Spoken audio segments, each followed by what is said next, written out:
Mobjoy has two hills to fight up when a reviewer such as myself tackles a game called Road Warrior. Firstly, you're invoking a movie series, even if it's unintentional, that has long since entered the pop culture zeitgeist as a cult classic.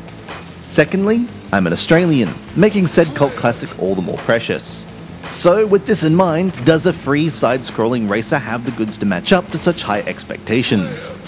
Okay, so this is a bit unfair. But the game's post-apocalyptic theme is no mistake, and instead of paying for the game, players are tasked with grinding race after race to topple each of the game's bosses, ultimately unlocking all of the cars in the game. The real question then becomes whether or not the gameplay is worth such repetitive play.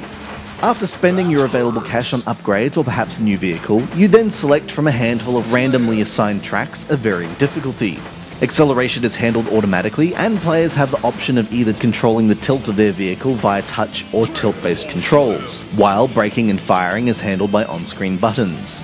So far, so ordinary, but stunts in the form of flips reward players with cash and nitro boosts, making them essential for blasting your way to the front of the queue. Unfortunately, it's all a bit hairy as the game also revolves around blowing up other vehicles, something the opposing AI is more than happy to do at regular intervals, making it hard to get momentum. Jumping from the usual lower path and taking the higher ground, if you're fast and lucky enough, can net you a serious advantage. But by the time you can master these paths, you're likely to be completely outclassing the racers anyway. It's this lack of balance and the serious amount of grinding required to make up for the lack of in-app purchasing of game cash that makes it a frustrating experience. Earning that new car customization or upgrade can be satisfying, but it's a brief moment of joy before you realise a new hill of cash has been placed before you.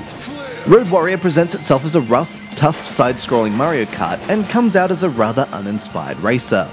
Considering there's no entry fee, it's not bad for killing time and spare moments of the day, but its cheap thrills quickly burn up like so much gasoline in a supercharged death machine.